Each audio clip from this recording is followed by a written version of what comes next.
तो आपने सुना मंत्री जवाहर सिंह बेडम कह रहे थे कि लाला जी की रीरी हो गई है फोन टिपिंग के मुद्दे पर। हालांकि बजट से उनको भी काफ़ी अपेक्षाएं हैं और जैसा कि तरुण जी और गोयल साहब कह रहे थे कि एम्प्लॉयमेंट जनरेशन की बात होनी चाहिए, तो एमएसएमई की जहाँ तक बात है तो बाबूलाल जी एमएसएमई को लेकर के भी काफ़ी चीज़ें हुई है। 2,63,891 यूनिट एमएसएमई की रजिस्टर हुई हैं जो शुरुआती 6 माह था, उसमें 5,151 करोड़ के इन्वेस्टमेंट की बात है और 14,48,000 लोगों को एम्प्लॉयमेंट की बात है।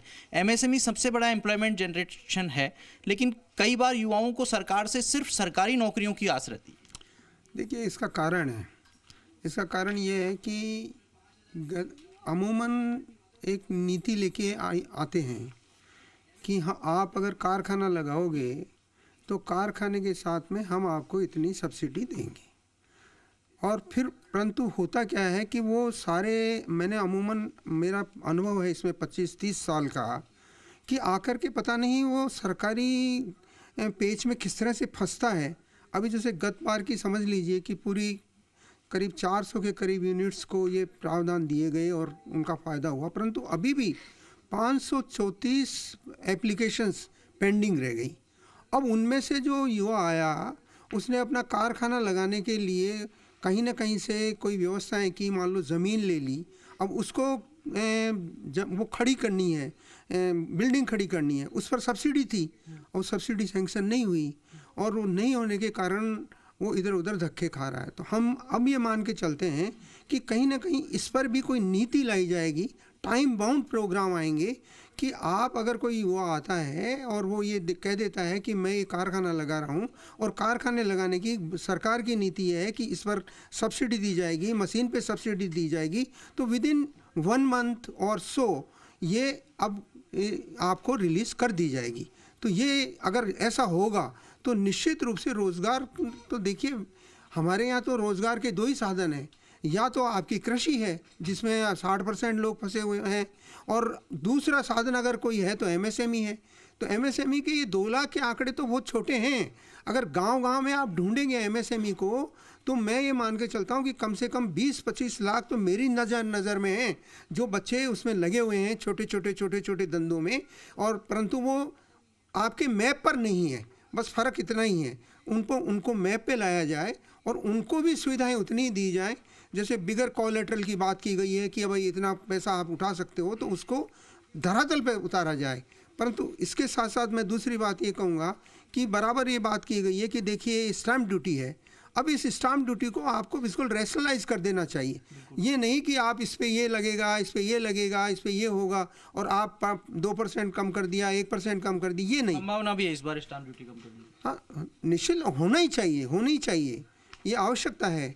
और इससे भी हमारे जो एक्चुअल इंडस्ट्री है उसको 2-3 चीज़ें बूस्ट करती हैं। बिजली, अब बिजली की अगर व्यवस्थाएं आप माकूल देंगे, उनमें कम रेट, हम बराबर कह रहे हैं भाई कम रेट करो, अब तो आपके पास में बिजली सस्ती आने ही वाली है, उसी के लिए अनाउंस कर दीजिए भाई सोलर इतना बड़ा आपने क्षेत्र को डेवलप कर दिया है, इतना बड़ा मेगावाट बिजली का आप उत्पादन की बात कर रहे हो, तो तुरंत आप इसी बजट में अनाउंस होना चाहिए कि इंडस्ट्री के लिए हम बिजली इतना % कम करेंगे और ये रियायतें इनको दी जाएंगी।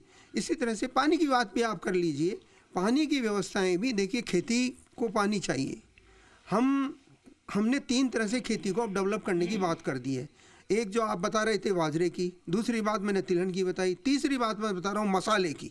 अब मसाले में जीरे का ज़बरदस्त उत्पादन है, इसबगोल का ज़बरदस्त उत्पादन है, धनिया का ज़बरदस्त उत्पादन, पर इसको बूस्ट करने की आवश्यकता है। और चौथी है बागवानी, जो हमारी ज़बरदस्त तरीके से आ रही है। आप देखिए आज सांचौर, जालोर और बाड़मेर में हम जबरदस्त अनार पैदा कर रहे हैं, स्ट्रॉबेरी हमारे आपकी तरुण जी की और राजेंद्र शर्मा जी की बातों में जो मैं समझ पा रहा हूँ मोटे रूप से वो यही है कि आप इसको फंक्शनिंग को इजी कीजिए, बहुत आसान कीजिए। चाहे आप सब्सिडी की बात है तो सिंगल विंडो या उसको क्लियरेंस जल्दी कीजिए। अगर टूरिज्म पॉलिसी और यूनिट्स की आपने बात की तो उसके एग्जीक्यूशन को सही तरीके से कीजिए। आप आरजीएचएस और दूसरी पॉलिसीज की बात करते हैं तो उसका सरलीकरण कीजिए जिससे गुड गवर्नेंस जाए।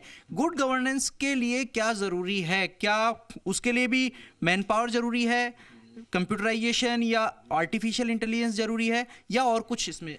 विल पावर, जैसे मोदी जी अक्सर कहते हैं हमारे प्रधानमंत्री कि maximum governance and the minimum government. जो सरकारी अमला है वो हमारे यहाँ बहुत विशाल हो गया है और उसकी जो प्रोडक्टिविटी है वो कम है। जैसे अभी अमेरिका में एलन मस्क ने डोज को लीड किया है, मुझे लगता है इस तरह का एक एफर्ट यहाँ भी होना चाहिए। अगर हम इस बजट की बात करें, इस बजट के अंदर अभी कोई चुनाव होने नहीं है, तो ऐसा उम्मीद कर सकते हैं कि बजट जो है लोक लुभावन बजट नहीं होगा और रेवड़ी कल्चर से थोड़ा फ्री होगा। अभी हम अगर बात करें फिस्कल हेल्थ की, लेकिन रेवड़ी कल्चर में तो अलग अलग चीज़ें आती हैं, क्योंकि पब्लिक वेलफेयर की अवधारणा है हमारे यहाँ, प्रॉफिट मेकिंग स्टेट की तो है ही। अवधारणा हमारे संविधान ने दी है सामाजिक न्याय की, सोशल जस्टिस की। हमने सोशल जस्टिस को इक्विवेलेंट कर लिया सोशल डिस्ट्रीब्यूशन से, जबकि वो होना चाहिए सोशल एम्पावरमेंट से। अगर सपोज फिस्कल हेल्थ अच्छी होती है, जैसा भाई साहब बता रहे हैं एमएसएमई एसएमई को हम प्रमोट करते हैं, पर कैपिटा इनकम बढ़ती, तो क्या वो एम्पावरमेंट नहीं है? हमने फ्री बाइज को ही क्यों सोशल जस्टिस का एक अकेला विकल्प मान लिया? सोशल एम्पावरमेंट के लिए पर कैपिटा इनकम को बढ़ाने के प्रयास भी तो हो सकते हैं। जैसे राजस्थान का हम लेते हैं, लगभग 6.88 लाख करोड़ से अधिक का कर्ज है, 85,000 रुपये पर पर्सन का हमारे यहाँ कर्ज है अभी। और हमारा यहाँ जो राज्य की जीडीपी है उसका लगभग 39% अब कर्ज हो गया है। ये एक वार्निंग सिचुएशंस हमारे लिए आ चुकी है। और जो हमारा पूरा कर राजस्व आता है उसमें 90% केवल वेतन और पेंशन के मद में खर्च हो जाता है। और वहाँ भी अभी जैसा आप कह रहे थे कि सरकारें भी घोषणा करती है और पब्लिक की भी इच्छा होती है कि और सरकारी नौकरियां जनरेट हो, तो वापस वो बर्डन किस पे आएगा? स्टेट के ऊपर आएगा। तो इसके लिए हमें एक लॉन्ग टर्म सॉल्यूशन के ऊपर जाना चाहिए और जनता के और यहाँ जो एक्सपर्ट्स बैठे हैं उनको भी उस लोक लुभावन जो सरकार से प्रपोजल्स आते हैं उससे बचना चाहिए। लेकिन अलका जी, क्या लोक लुभावन चीज़ें आसानी से छोड़ी जा सकती है? हर किसी को लगता है कि मुझे मिलना चाहिए और फिर मिलने के बाद उस चीज़ को राइट समझ लिया जाता है। यदि हम स्किल डेवलपमेंट के ऊपर ज़्यादा फोकस करें और ज़्यादा से ज़्यादा एम्प्लॉयमेंट प्रोवाइड करें या ज़्यादा से ज़्यादा इंडस्ट्रियल सेटअप्स हों, क्योंकि at the end of the day हम सबको ही एंटरप्राइजिंग होना पड़ेगा।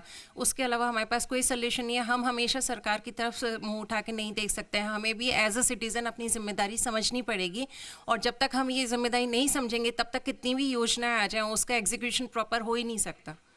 जी, आपसे मैं जानना चाहूँगा कि स्मूथ फंक्शनिंग के लिए जैसा कहा जा रहा है कि अच्छी गवर्नेंस दी जाए, उसके लिए कर्मचारी को कितना टेक्नो से भी होना पड़ेगा, कितना एडवांस होना पड़ेगा और कर्मचारी से क्या अपेक्षा करे सरकार?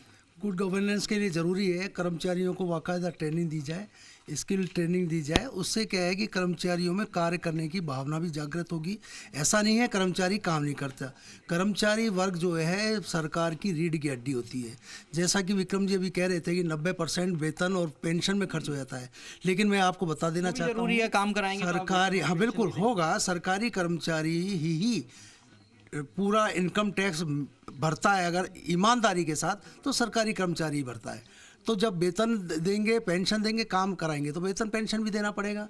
लेकिन गुड गवर्नेंस के लिए बहुत ज़रूरी है कि अच्छी ट्रेनिंग हो, ट्रेनिंग के माध्यम से और पूरा स्किल करे, कंप्यूटराइज करे सब कुछ, जिससे अच्छी तरीके से काम हो और सरकार का काम भी अच्छा चले और कर्मचारी भी दुखी। आपके तो चीफ सेक्रेटरी भी आमतौर पर इस पर फोकस रखते हैं, कोई गवर्नमेंट का सिस्टम है उससे आप रूबरू होइए? हाँ बिल्कुल, हाँ चीफ सेक्रेटरी सुधांशु पंत साहब बहुत ज़्यादा फोकस करते हैं और ये बहुत ज़्यादा अच्छा है कि एक सरकार के साथ कंधे से कंधा मिला करके जब गवर्नमेंट चलती है, ब्यूरोक्रेट साथ मिलके करते हैं तो कर्मचारी भी उसी हित में सोचता है। कर्मचारी भी जानता है कि हमारे चीफ सेक्रेटरी बहुत अच्छी तरीके से सरकार को सहयोग दे रहे हैं और उसी तरीके से हम भी चाहते हैं कि कर्मचारियों को एक तरीके से ट्रेनिंग भी दी जाए जिससे कर्मचारी सरकार के साथ काम कर सके। लौटता हूँ आपके पास में धर्मेंद्र जी, अभी बाबूलाल जी कह रहे थे कि सरसों को स्टेट में स्टेट क्रॉप का दर्जे की बात कर रहे थे आप शायद, तो स्टेट क्रॉप का दर्जा दिया जाए, लेकिन उससे किसानों की स्थिति कितनी सुधरेगी? सर यदि दिया जाता है तो निसंदेह हालत सुधरेगी और ये ज़रूरी भी है। बाबूलाल जी तो ये तक कह चुके हैं कि भाई कृषि को आप ये जो बजट है आप कृषि आधारित कर दीजिए ना। भाई गाँव को जनसंख्या के आधार पर बजट नहीं देते हैं, सबसे बड़ी प्रॉब्लम आज तक की है ना। अब आपने देखा चाहे टूरिस्ट इंडस्ट्री वाले हों या सारे, सब ने यही कहा ना कि भाई आप गाँव पे फोकस कीजिए। हमारा सबसे बड़ी कमजोरी यही रही है कि हमने अर्बन को सिर्फ और सिर्फ दिया, रूरल को कभी ध्यान दिया ही नहीं। अभी जैसे बीमा की बात चल रही थी तो सरकार एक बात कर रही है कि अर्बन और रूरल डेवलपमेंट दोनों की पॉलिसी लेकर के आएंगे। नहीं, अर्बन में तो हम सब रहते हैं, सरकारें अर्बन से ही चलती है तो वहाँ तो होता ही होता है, मगर भारत कृषि प्रधान देश है। भारत की जो आत्मा है वो गाँव में बसती है। तो जहाँ तक हम तक अभी इनकी रोजगार की बात आई तो उन्होंने कहा कि रोजगार आप यदि गाँव में यदि कृषि प्रसंस्करण इकाइयाँ यदि छोटी छोटी लगाएंगे तो रोजगार डेवलप होगा।